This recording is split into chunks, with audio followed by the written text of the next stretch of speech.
Gaano nga ba kasakit ang malaman na bilang na ang araw natin sa mundo? Tunghayan natin sa pelikulang ito na pinamagatang, Nowhere Special. Si John ay isang single parent.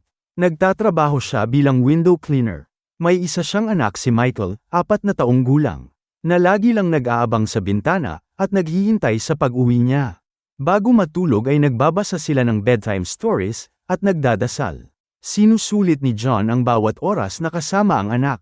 Dahil kamakailan lamang, na-diagnose na may terminal cancer siya. Isang uri ng cancer na hindi pwedeng lunasan. At 3 buwan na lang ang itatagal niya. Hindi niya masabi kay Michael ang kanyang kondisyon. Alam niya kung gaano kahirap maulila sa murang edad.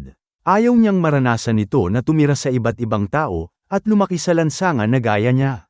Mag-isa niyang itinaguyod si Michael. 6 na buwan pa lang kasi ito nang iwan sila ng kanyang asawa. Inisip niya noon na kahit walang ina, ay mabibigyan niya pa rin ng masayang pamilya ang kanyang anak. Ngunit sadyang malupit ang tadhana dahil binigyan siya ng ganito kasakit na kapalaran. Kinabukasan, magkasama silang naglakad papunta sa school. Hindi maiwasan ni Michael na mainggit sa mga batang inihahatid ng kanilang mga ina. Kaya nagtanong na naman ito kung nasaan ang nanay niya. Kailangan niyang pumunta sa malayong lugar, ang lagi lang sagot ni John. Ayaw niya kasing magtanim ng galit si Michael sa kanyang ina. Sa kalagayan nila ay kailangan niyang gumawa ng mabigat na desisyon. Hahanap siya ng mabuting pamilya na kukupkop kay Michael. Nagpunta siya sa adoption center. Pagkatapos ipaliwanag ang kanyang sitwasyon, ay humingi siya ng isang pabor. Dapat ang aampon kay Michael ay ituturing siyang tunay na kadugo. Kasama si Shona ay nakilala nila ang unang adoptive parents. Ang mag-asawang Philip at Celia, na parehong mataas ang antas sa lipunan. Naninirahan sa isang malawak at tahimik na lugar. May malaking bahay at bakuran. Napakagandang lugar para sa isang bata. Balak din ng mag-asawa na kumuha ng tuta, na matagal ng pangarap ni Michael. Wala na halos mahihiling pa. Gayunpaman, nag-alinlangan si John sa sinabi ng lalaki. Nais nilang ilipat si Michael sa ibang school. Nakaplano na din ang buhay ng bata hanggang sa paglaki nito. Ang gusto sana ni John ay malayang makapagdesisyon ng kanyang anak sa sarili nitong buhay. Kaya kailangan niya muna itong pag-isipan. Pauwi ay huminto sila sa isang tulay. Pinanood ang mga sasakyan habang papalayo. Tinanong niya si Michael kung gusto nito na magkaroon ng bagong tirahan. Gusto ko lang sa bahay natin, mabilis at maiksing sagot ng bata. Bumalik si John sa adoption center. Iminungkahi ng staff na gumawa siya ng memory box. Ilalagay niya doon ang mahahalagang alaala niya para kay Michael. Tumanggi siya dahil ang gusto niya ay tuluyan siyang makalimutan ng bata. Para hindi nito maalala ang pagiging ampon. Ayaw niya ding ipaalam ang kanyang pagkamatay, at ang pag-iwan dito ng tunay nitong ina. Kahit pagod ay walang sinayang na sandali si John. Paulit-ulit niyang binabasahan ng kwento si Michael. Kinabukasan ay nagpunta sila sa park. Nahiga sa ilalim ng mainit na araw, at pinanood ang excavator. Naghabulan sa damuhan, at kumain ng ice cream, habang nanunood sa mga batang naglalaro. Hindi niya mapigilan na mainggit sa isang ama, na binibihisa ng anak nitong malaki na. Dahil hindi niya na ito magagawa kay Michael sa hinaharap. Pag-uwi ay magkatulong silang nagdikit ng mga drawing sa dingding, at magkasama na natulog sa sofa. Sa bahay ng isang kliyente, ay nasilip niya ang silid ng isang bata na kumpleto sa lahat ng uri ng laruan. Muli ay nakaramdam siya ng lungkot, dahil hindi man lang niya naiparanas sa anak ang ganitong mga bagay. Habang naglilinis sa isang tindahan, may nakita siyang laruan na dump truck. Iniuwi niya ito at ibinigay kay Michael. Sa tuwing naglilinis siya ng kotse, ay nililinis din ito ang kanyang laruan. Makalipas ang ilang araw, isang adoptive parents uli ang kanilang binisita. Ang mag-asawang Jerry at Pam. Mukha naman silang mabait at mapagmahal. Sa katunayan ay may isa na silang ampon. Si Ann na 10 taong gulang. Isang maalagang ate kung sakali. Mayroon itong alagang kuneho. Ang lahat ay tila perpekto na sana. Kaya lang nalaman ni John na ayaw ni Jerry sa aso. Dahil minsan na itong nakagat. Kaya malabo na matupad ni Michael ang pangarap niya na magkaroon ng aso. Pauwi ay tinanong niya kung pwedeng rabbit na lang ang alagaan nito. Gusto ko ng puppy, ang tugon ng bata. Tahimik niya itong pinagmasdan habang nakatingin sa bintana. Pinuntahan niya ang kanilang landlady na si Rosemary. Alam nito ang kanyang kondisyon. Pinayuhan siya kung paano ipaintindi kay Michael ang salitang kamatayan. Gaya ng ginawa ng ina nito noon bago namatay. Naniniwala si Rosemary na pagkatapos mamatay ng tao, ang espiritu nito ay nananatili sa hangin. At patuloy na sinasamahan at binabantayan ang mga mahal nila sa buhay. Isang araw, dinala niya uli sa park si Michael. May nakita itong patay na salagubang. Tinanong nito kung ano ang problema, bakit hindi gumagalaw ang insekto. Nagkaroon siya ng pagkakataong ipaliwanag ang kahulugan ng kamatayan. Sinabi niya na ang mga hayop, halaman at tao ay namamatay. Kapag patay na, naiiwan na lang ang katawan. Hindi na ito nakalalakad, nakakakain, at hindi na rin nakakapaglaro. Nakakalungkot po ba yon? Inosenteng tanong ni Michael. Naputol ang kanilang usapan dahil may dumating na ice cream truck. Kahit lumalala na ang kondisyon ni John ay pinipilit pa rin niyang magtrabaho. Sa likod ng mga bintanang nililinis niya, maaaninag ang iba't ibang katayuan ng mga tao. May mga mayayaman na namumuhay ng marangya at masaya. At may mga kagaya niya, na kailangang kumayod ng husto para sa kakarampot na kita. Minsan ay nahilo siya habang nasa trabaho. Napansin ito ng kanyang kliyente, at inakala na tinatamad lang siya. Ibinigay ang huli niyang sahod, sabay sabi na huwag na siyang babalik.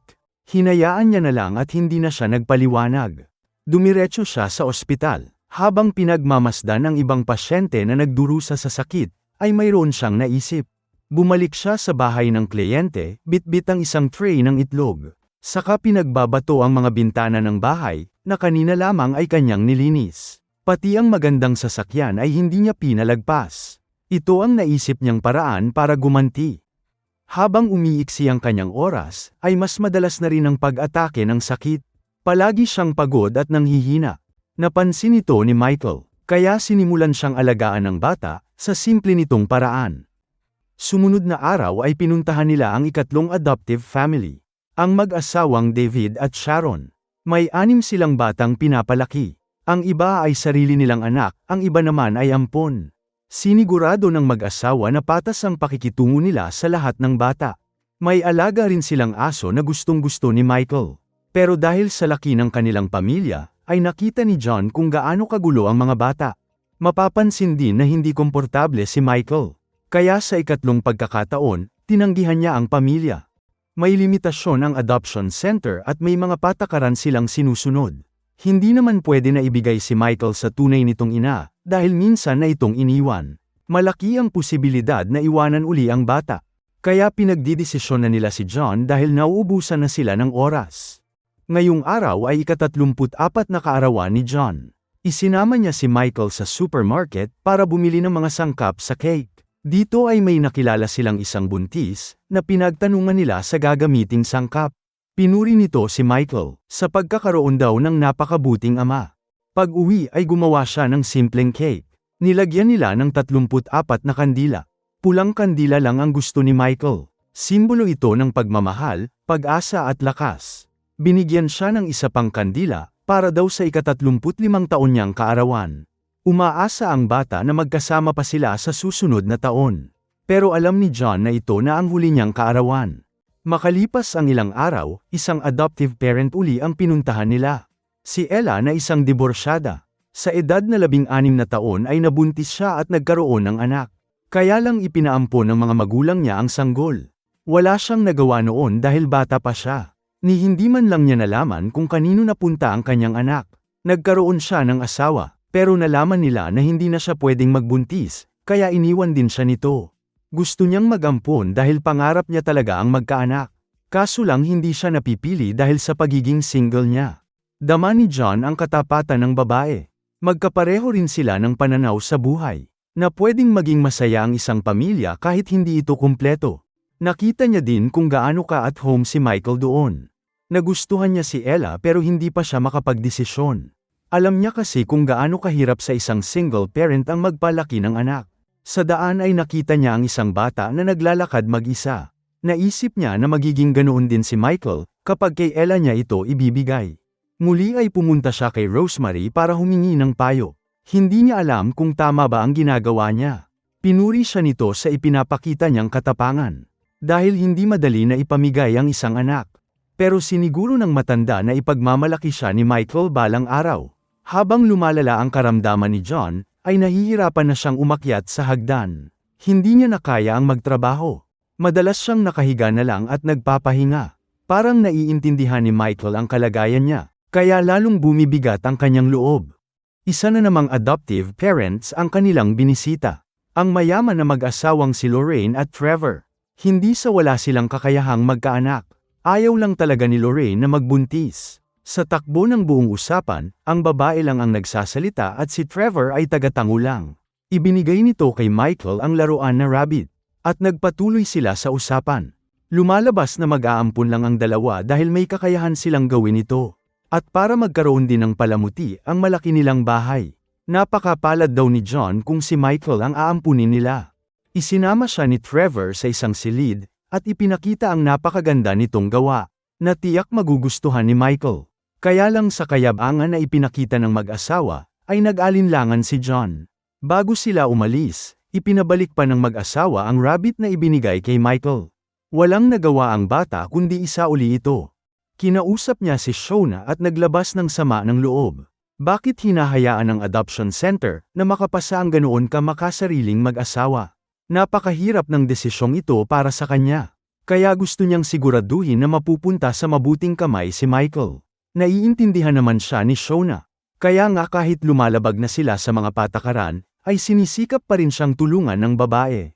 Matapos bisitahin ng ilang pamilya, tila naiintindihan na ni Michael ang nangyayari. Kaya bigla na lang itong nagtanong, ano po ba ang adoption? Dahil malalaman din naman ito, kaya ipinaliwanag na rin ni John. Kapag ang isang bata ay hindi na kayang alagaan ng kanyang magulang, titira siya sa bagong magulang na mamahalin siya, at magkakaroon siya ng bagong pamilya. Ayokong maging adopted, mabilis nitong sagot, sabay takbo at tumulay sa guhit na nasa kalsada. Alam niyang nahihirapan na rin ang anak kaya pinipilit niyang magpakatatag. Sa bahay ay sinubukan niya ding tumulay sa guhit, pero hindi niya na magawa. Sa sobrang galit ay pinagsisipa niya ang sasakyan. Minsan hindi talaga patas ang buhay. Hindi man lang siya binigyan ng mas mahabang panahon, para makitang lumaki ang kanyang anak. Sa paglipas ng araw, ay mas madalas nang umatake ang kanyang sakit. Kahit simpleng pagbuhos ng juice ay hindi niya na magawa ng isang kamay. Hindi lingid kay Michael ang mga nangyayari. Kinagabihan ay nag-away silang mag-ama. Ayaw kasi nitong suotin ang bagong pajama na bili niya. Ang gusto nito ay ang paboritong damit na nasa labahan pa. Hindi naman ito umubra kay John. Maya-maya ay pinaghahagis nito ang mga gamit at laruan palabas ng silid. Sa nakita ay hindi siya nagalit. Bagkus na pangiti dahil kahit papano, marunong nang magpakita ng nararamdaman ang bata. Kinabukasan, nagpunta si John sa isang tahimik na lugar. Kailangan niyang makapag-isip ng maayos at magdesisyon ng tama. Pauwi ay huminto siya sa sementeryo, ang lugar kung saan siya huling mananatili. Isang mapait na ngiti ang binitiwan niya, saka itinuloy ang pagmamaneho. Pagdating ng bahay ay nilinis niya ang sasakyan, na ilang taon niyang katuwang sa hanap buhay. Dahil kailangan niya na rin itong pakawalan. Ibinente niya kasama ang impormasyon ng mga kliyente niya. Bakas sa mukha niya ang lungkot, habang pinanunood ang sasakyan palayo. Pagkatapos ay dinala niya si Michael sa amusement park. Naglaro sila ng bumper cars, nanood sa paggawa ng cotton candy, at sumakay sa pirate ship. Namingwit ng mga laruan na bibe, at pumasok sa silid ng magic mirror. Si John ay naging duwende, at si Michael naman ay naging giant. Alam niya na ito na ang huling beses na maisasama niya doon ang anak. Nang gabing yun, napagtanto ni John na kailangan niya nang sabihin ang totoo kay Michael. Dahil baka hindi na siya magkaroon pa ng pagkakataon. Sabi niya, tulad ng sal-agubang na nakita nila sa park, ay malapit na ring iwan ni Daddy ang katawan na ito. Kung namimiss mo ako, kausapin mo lang ang hangin at maririnig kita. Bagamat hindi mo na ako makakausap tulad nito, mararamdaman mo ako sa iyong puso. Dahil nasa paligid lang ako, at lagi mong kasama kahit saan. Mukhang naintindihan naman ni Michael ang kanyang mga sinabi. Gumawa siya ng memory box gaya ng payo sa adoption center.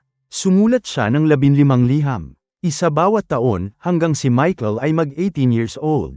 Isinama niya ang kanilang mga larawan. Pati ang pulang kandila sa huling cake niya. At ang larawan ng kanyang asawa, na karga si Michael noong sanggol pa, ay isinama niya sa gloves na naiwan nito. Ang mga huling larawan nila sa amusement park, at ang cap na paborito niyang suotin, ay inilagay niya din. Pati ang window cleaning kit na maraming taon niyang ginamit. Pinagsama-sama niya lahat sa isang kahon. Ito ang pinakamagandang regalo na may iwan niya kay Michael. Pakiramdam ni John ay handa na siya sa lahat. Kinabukasan ay maaga silang gumising. Magkahawak kamay na naglakad sa kalye, at nag-abang ng bus. Sa biyahe ay tahimik lang si Michael na nakatanaw sa bintana. Narating nila ang isang apartment, at umakyat sa mataas na hagdan. Sa tapat ng isang pinto ay hinayaan niya si Michael na mag-doorbell. Pagbukas ay bumungad sa kanila ang nakangiting si Ella, na siyang napili ni John na pag-iiwanan sa anak. Lumuhod ito para batiin si Michael. Hi, Michael. It's so lovely to see you again. Tumingin ang bata kay John na tila nagsasabing, "Huwag kang mag-alala, Daddy, okay lang po ako dito." Ngumiti naman si John, habang hawak ang maliit na kamay ng anak. Huwag niyo po sanang kalimutan na mag-like at mag-subscribe sa aking channel para sa iba pang upload. Maraming salamat po sa inyong oras at suporta.